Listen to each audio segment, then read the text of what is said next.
Welcome, everyone, to Happier Holidays, the series that's designed just to bring some extra happy to your holidays. I'm UBT Journey Program Manager Kelly Robert. This is our second segment in this series, Happier Spending.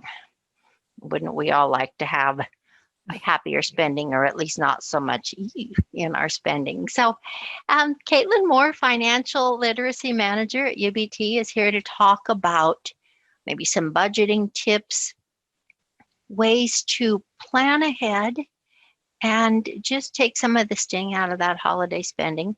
We were going to be joined today by Brittany Kumm, who is the Regional Customer Service Manager, and up until very recently, was Customer Success Manager at UBT. And she knows a thing or two about ways to enhance or take advantage of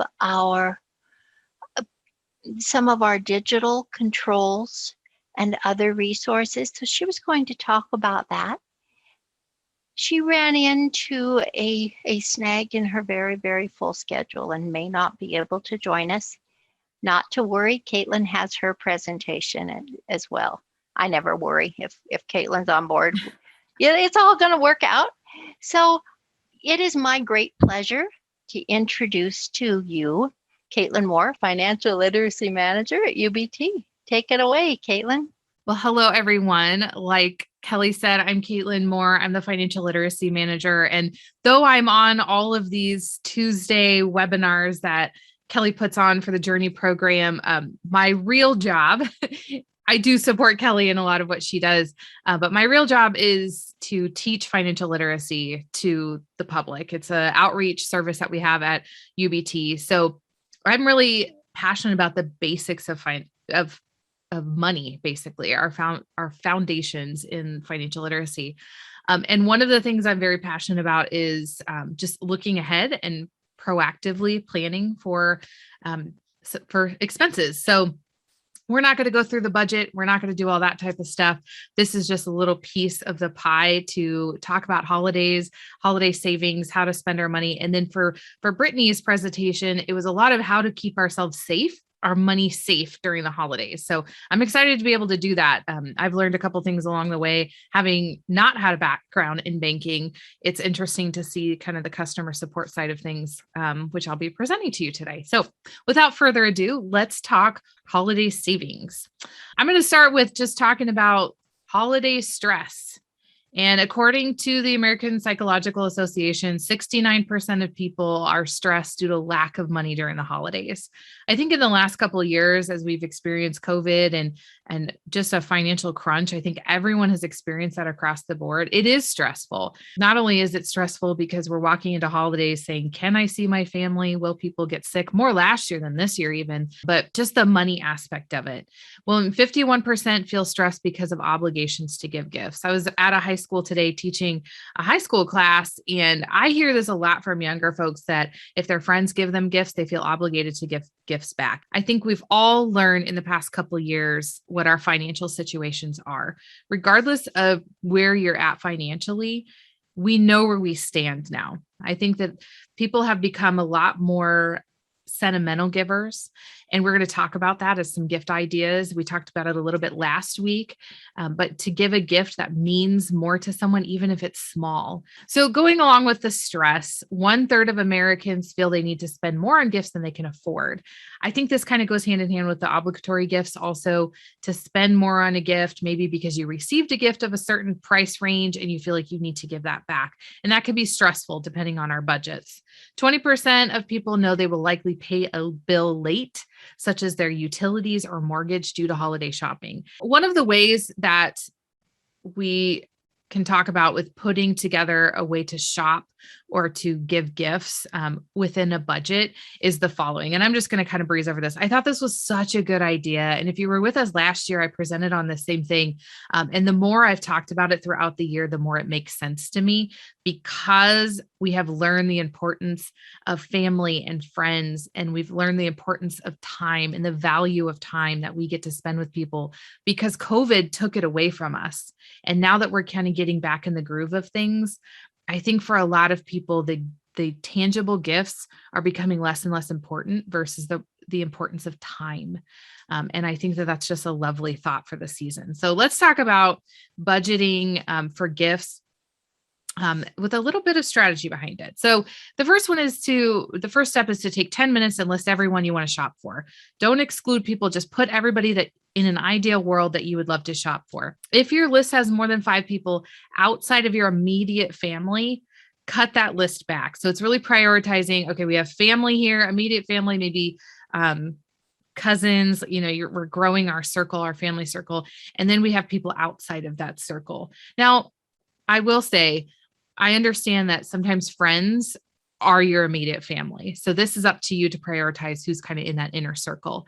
But if there's more than 5 people outside of your immediate family or your immediate priorities, let's cut back. Let's ask ourselves, why are they on this list? Do they need to be on this list? We can have a need and want list when it comes to gift buying. It could be, we need to buy for these people. We want to really bad. It's a priority versus we want to because they are our friends, and throughout the year we get together and we do value them, but not as much as our priority list. And then go through and set spending limits in cash. What is your budget for the holidays? Do you know what that is right now? Now is a really good time to figure that out, to set a limit, to say, how much can I spend as a whole and how much am I going to spend on gift giving? Because we'll talk about some other things that we need to consider in the holiday process. So let's set spending limits. How much can you afford without using your credit card? And then set the spending limits to use cash only if possible. I'm a big proponent of cash. We'll talk about credit cards and the perks of using a credit card briefly, but I'm a big fan of leaving the holidays without debt. And if you can handle that, that's a good way to go, because then you're not ushering in the new year with stress. The next step would be to shop early. So we're in mid-November now when this goes live. And now is really the time to start looking for the deals. There's a lot of places that are doing their Black Friday deals early. It's all online. A lot less companies are doing in-person deals just to keep the crowds at bay because of COVID. If you can snag a really great deal within your budget, now's the time to shop. Shop now. I include in my budget all year round a gift budget. So I actually save a certain amount every payday towards gifts, or every month towards gifts, so that I can snag some good deals when people are doing Christmas in July, or if something goes on sale.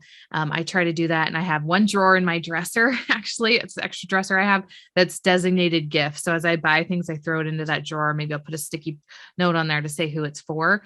And I have several gifts that I'm ready to give at Christmas time that I bought back in March, but it's something that I do to be proactive about my spending. So I'm not having to come up with a lump sum of money around the holidays, but we're already there. So if today's the day that you're starting, we have to figure out how much we have and then just start shopping now if the deal comes up. But now is a really good time to shop.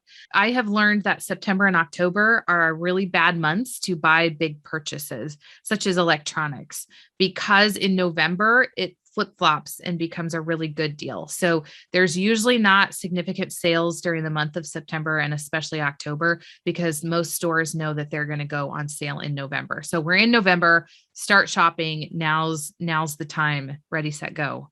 So once you have this dollar amount assigned to each person, you may not know yet what you're purchasing. And that's the other piece of this puzzle, but it gives you parameters at least to say, I'm only going to spend this much. So I want to make it significant. What's the best deal I can get for my money? But also, is this a gift that means something? So maybe it's a low budget this year.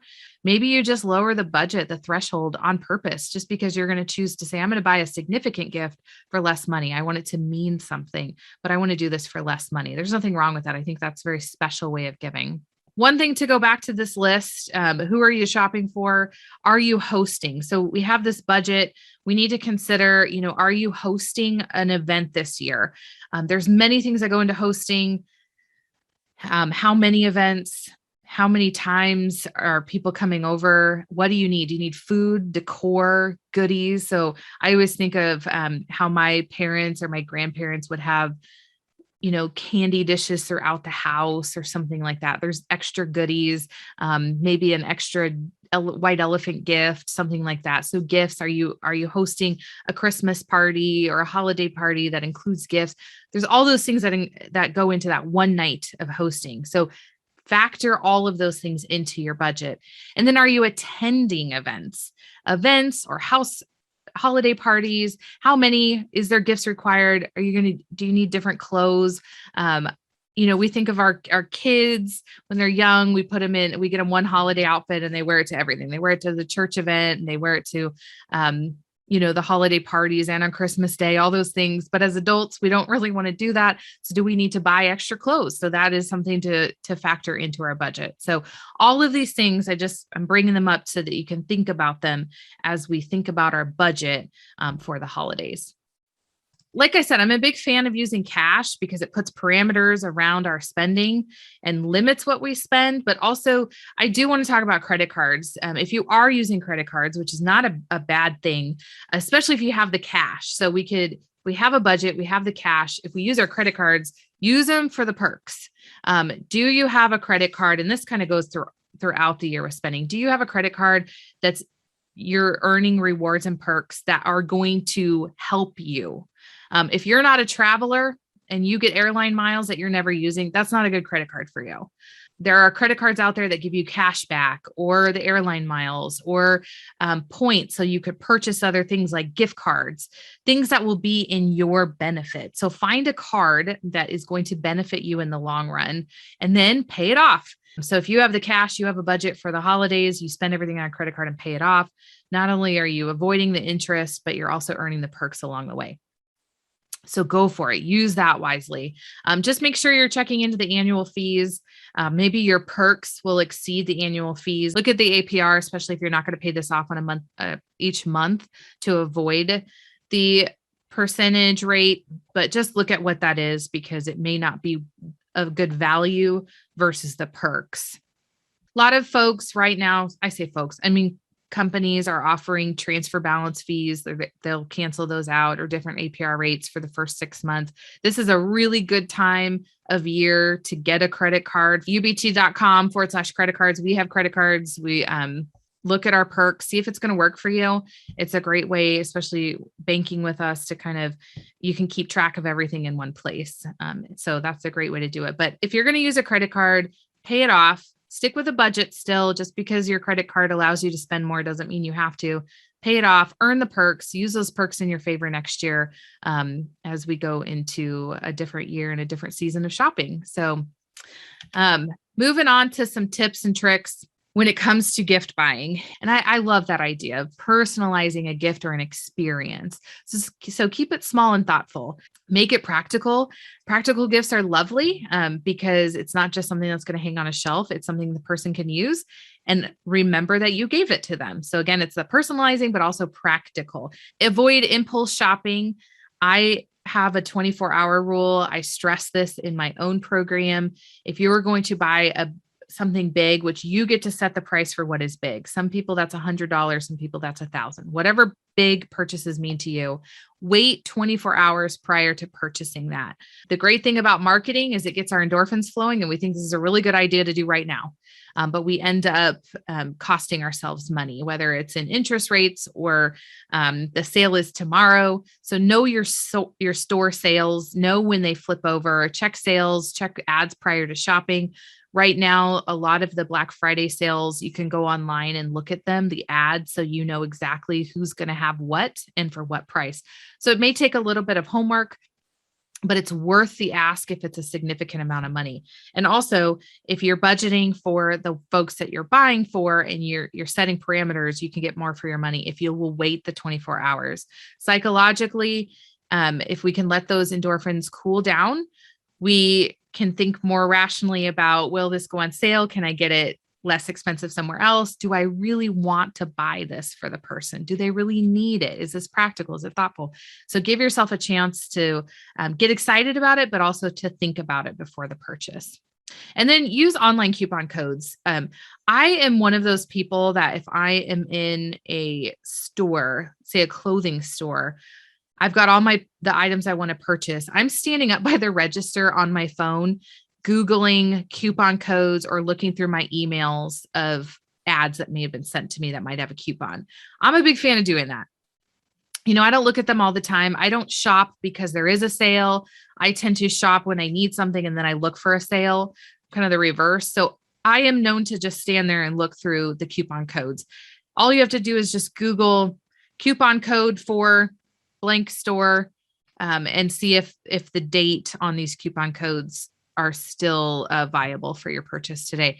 So it's really easy. I would encourage you to do so, especially if you're planning ahead during the holiday season. Look at those coupon codes, sign up for the store emails. The emails will send you some sort of coupon code. Now is the right time for that.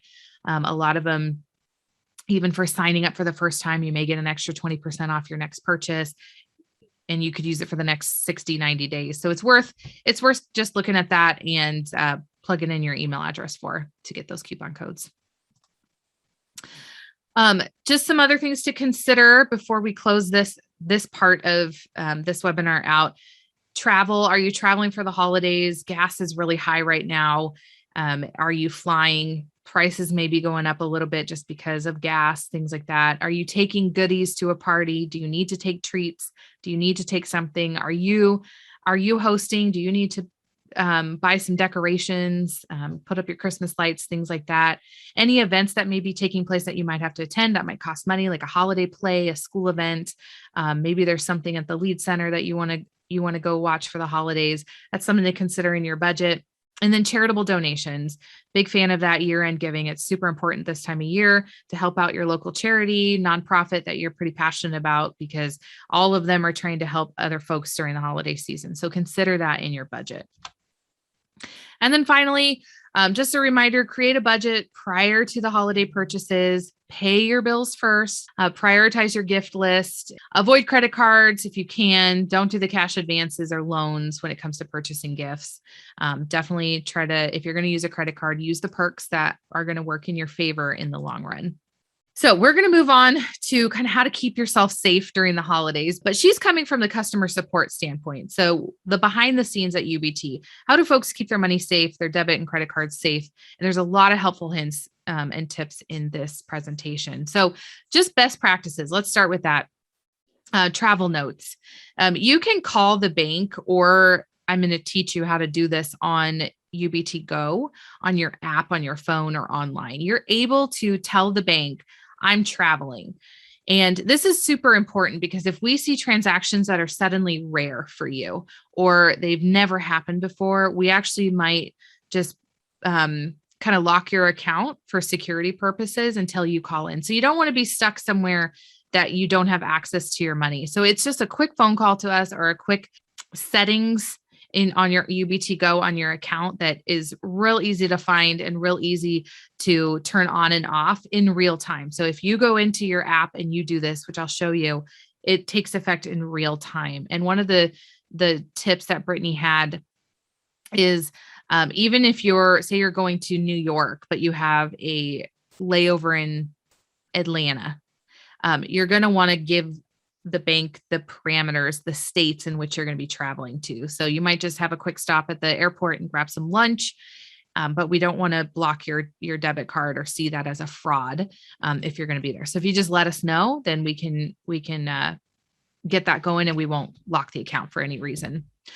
Take advantage of the UBT fraud alerts. We have plenty of them. You could call customer service or customer support to help you out with that, but we do have a lot of fraud. This is now the time of year that you want to make sure that you're looking at your account on a daily basis or in every other day, especially if you're doing a lot more spending, there's a lot more transactions.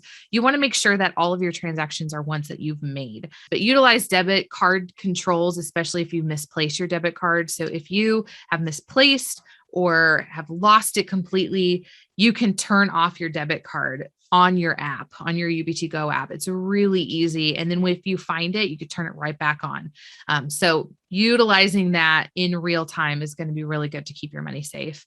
Be on the lookout for holiday scams. We'll talk about a couple of them. If ever you notice anything on your account that you're questioning, just give us a call. We're happy to look at that. We're happy to look at your account and help you out with the controls that will help you when you're traveling, or if you want to set some limits. So when in doubt, give the bank a call. You can call your local branch or you can call customer support. We're happy to help you with that. Traveling notes.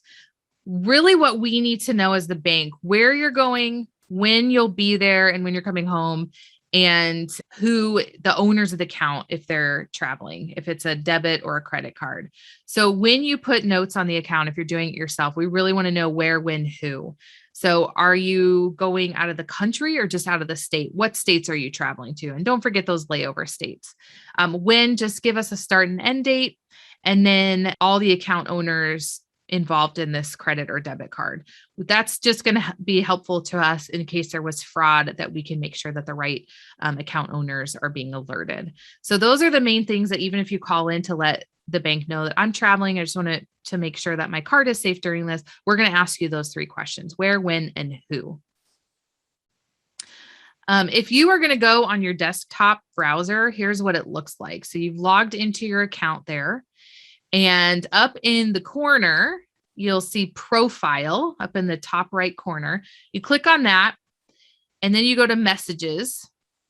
So over here on the left side of your screen, it says messages. And then we're going to hop back over to the right of our screen. It says travel notification.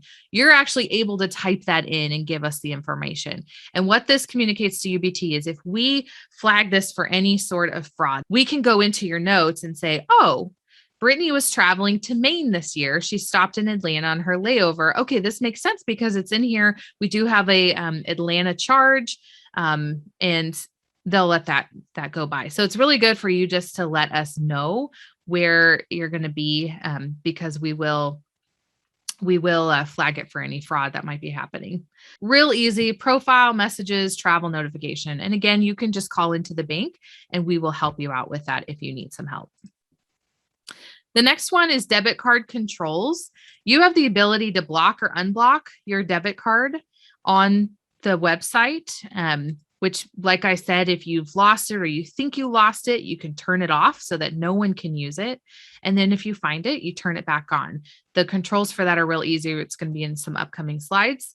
And then set card limits. This allows you to set a parameter about how much you're spending per day. So if we could put limits on our spending, and then also when if fraud alerts come in. So if we say anything over $1,000, a purchase over 1,000, because maybe we know we're not going to purchase anything over 1,000. So if something does come in, we're going to be alerted for that. There's various alerts that you can set up and talk to the bank about receiving if you're worried about that. So on your desktop browser, you'll have your accounts there. So this is the list of accounts that you may have. You may have some credit cards or savings or anything like that. If you go down to the bottom, it says debit card controls, and you go ahead and click that. Then you can set different parameters. You can block the card. So it's actually just a little point that you touch and it will turn, I believe, green if it's on. And then if it's like this one is currently off, it's real small, but it's the top line there underneath that card.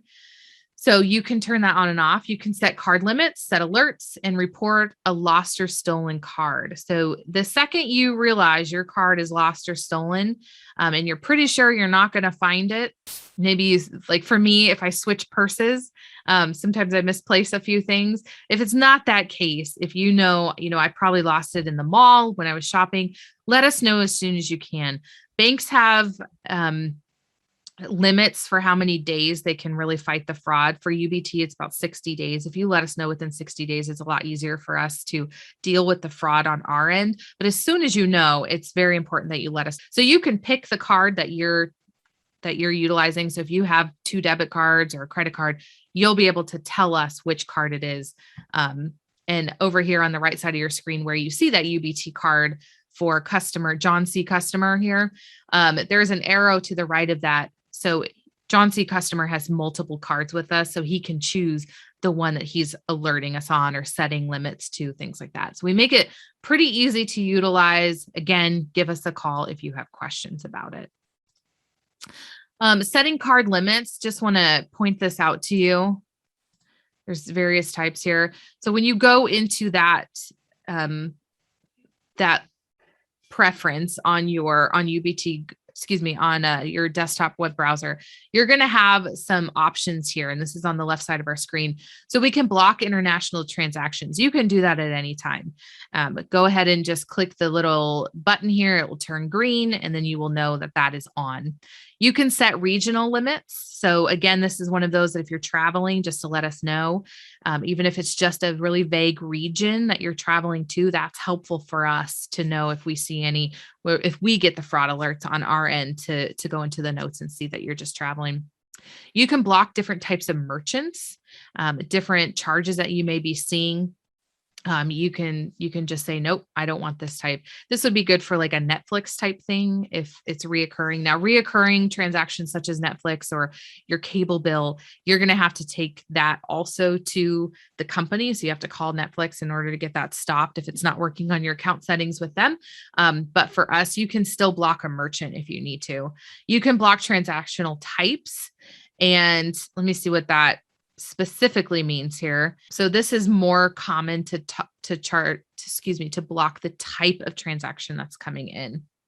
And then set transaction amounts. If you're trying to limit your spending per day, then you can set that limit.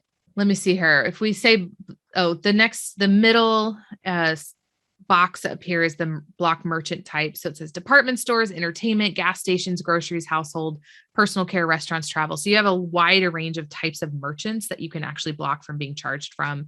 And then transaction types would be ATM, e-commerce, in-store, mobile phone orders. Some people are able to purchase things through their mobile phone, and you can block that type of transaction. So this is great if you're ever seeing fraud or worried about fraud in a certain area. Maybe you feel like you gave your account number to the wrong person, and it's a fraud situation. You can actually block that transaction from coming through. And then setting the transactional amount is also an option there that you can just click the button and turn that on when you're ready. So there's a wider range of controls that you can have. And I would encourage you to take a look at those as we're heading into the holiday season, just to make sure that you don't have to deal with any fraud issues that are within our control, a little bit of our control. So go ahead and set those card limits or anything like that if you're planning on traveling or using your debit card a lot this season. We do have some other debit card controls on our mobile app. This is how it would work here. Let me bring this all up. This is what it would look like if you logged into UBT Go, our app. So we have Brittany's account here. It has our balance, but right underneath the balance there in the middle, it says freeze card. So if you think today, I have lost my card, I don't know where it is, I'm pretty sure it's somewhere in my house. Maybe you just freeze that card for now until you find it. Again, it's in real time. The second you freeze it, it's frozen for you. And then when you find it, just go back in and unfreeze that card. So that's very helpful in real time because you don't even have to call the bank. If you have your phone, just hop on UBT Go and block your card. The debit card controls, if you look at the left hand of your screen there, you'll be able to, that's at the bottom, excuse me. If we look at our login screen, it says more at the bottom right hand. It will give you the debit card controls. So the same controls that you're seeing on your web browser, you can do on UBT Go if you have your phone, which is very handy. This is what it would look like if we're going to freeze the card there. So on the right side of your screen, I've brought up, it's the card. If you have multiple cards, you can scroll through and find the card that you want to freeze.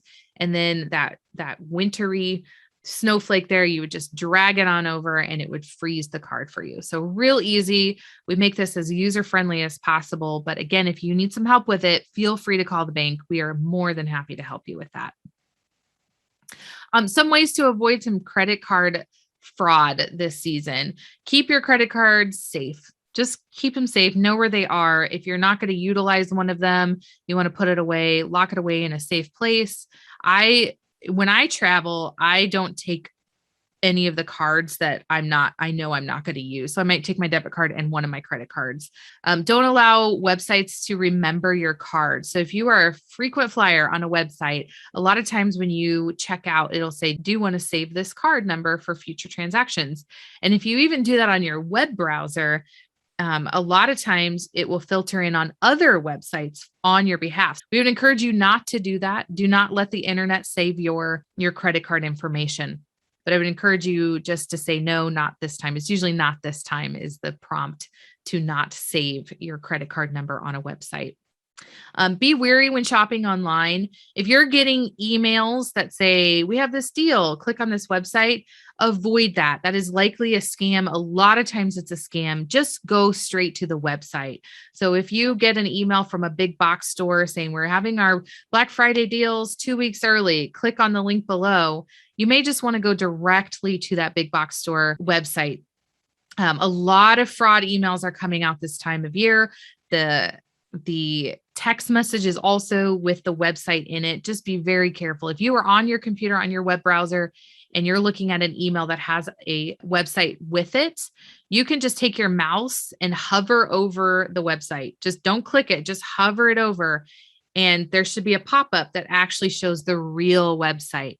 So if you're trying to find the big box store, you can actually verify if that is the website it's going to take you to, but it's also a lot easier just to go to the website yourself. That way you're avoiding any risk of fraud that comes with that email.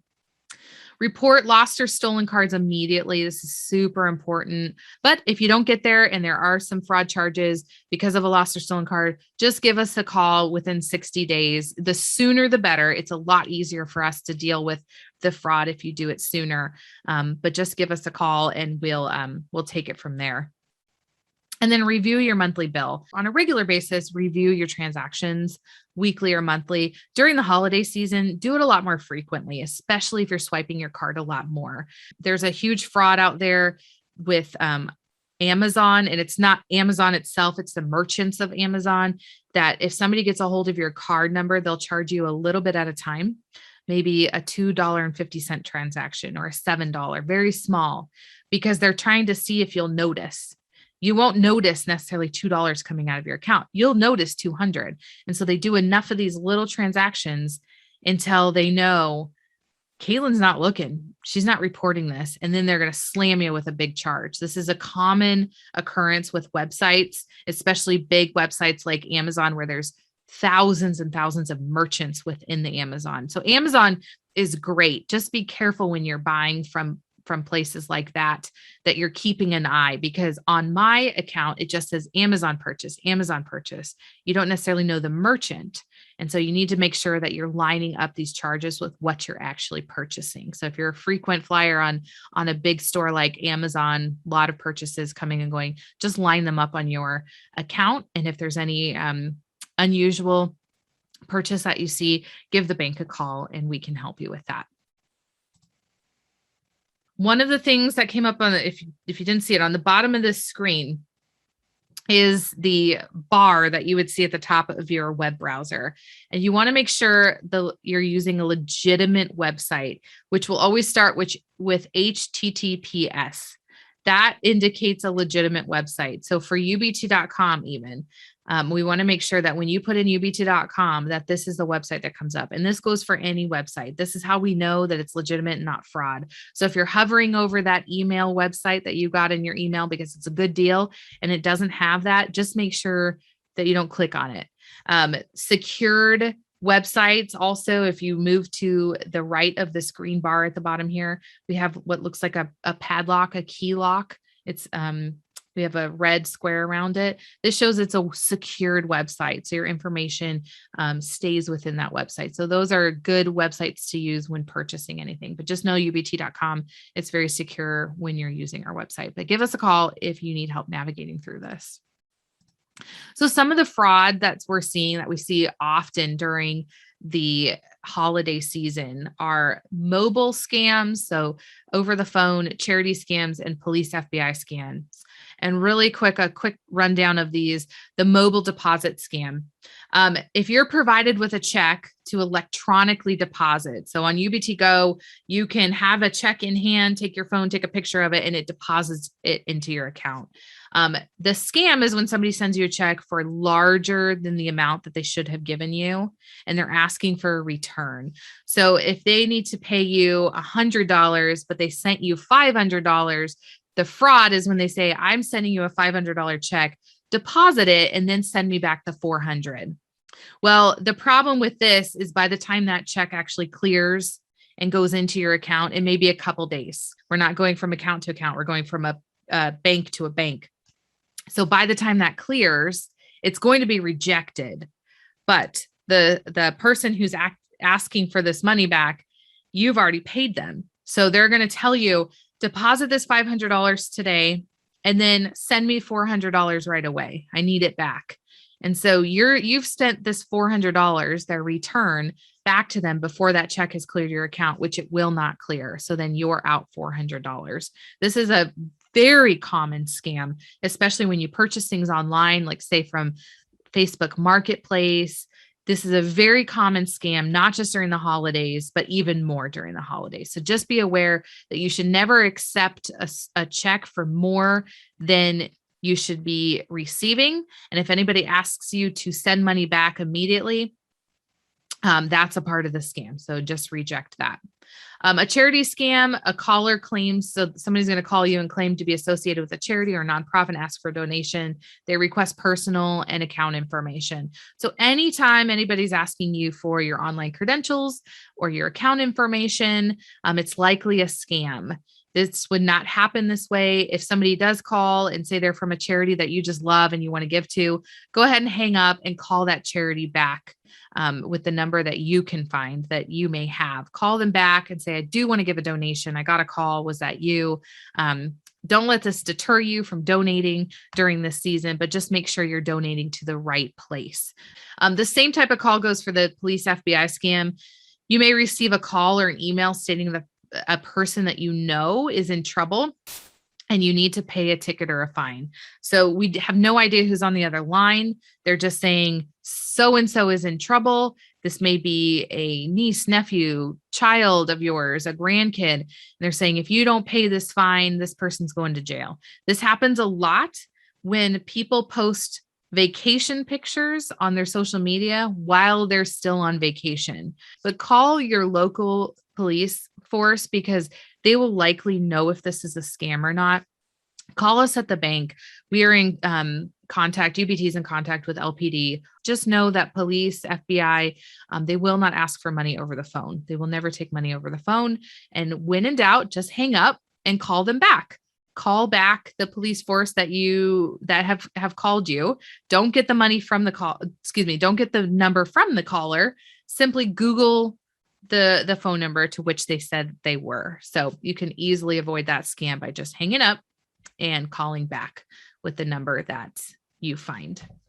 There is a lot of different scams. So when in doubt, give the bank a call. We are really the experts in the scams. We know what's happening within our state and our local area where we are here in Lincoln and Omaha and Kansas and places that UBT is. So feel free to give us a call. And if we don't know, we're going to direct you to the right people, whether it's law enforcement or if there's something going on with your credit, we might suggest you talk to the credit bureaus, freeze your credit. There's various things that we'll do to help you out. So feel free to give us a call. But I thank you so much for your time today for both presentations. And I thank you folks for joining us, for giving up a portion of your Tuesday. Please join us again next Tuesday. It's going to be so exciting. We're on the third segment. And this one is Happier Moments. And it's all about taking time for you during the holidays. And we all need to learn how to take just a little bit of stress out of the holidays, don't we? So I thank you again for joining us.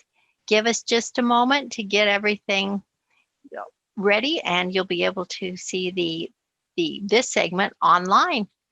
Have a great week, and we'll see you Tuesday. Bye-bye.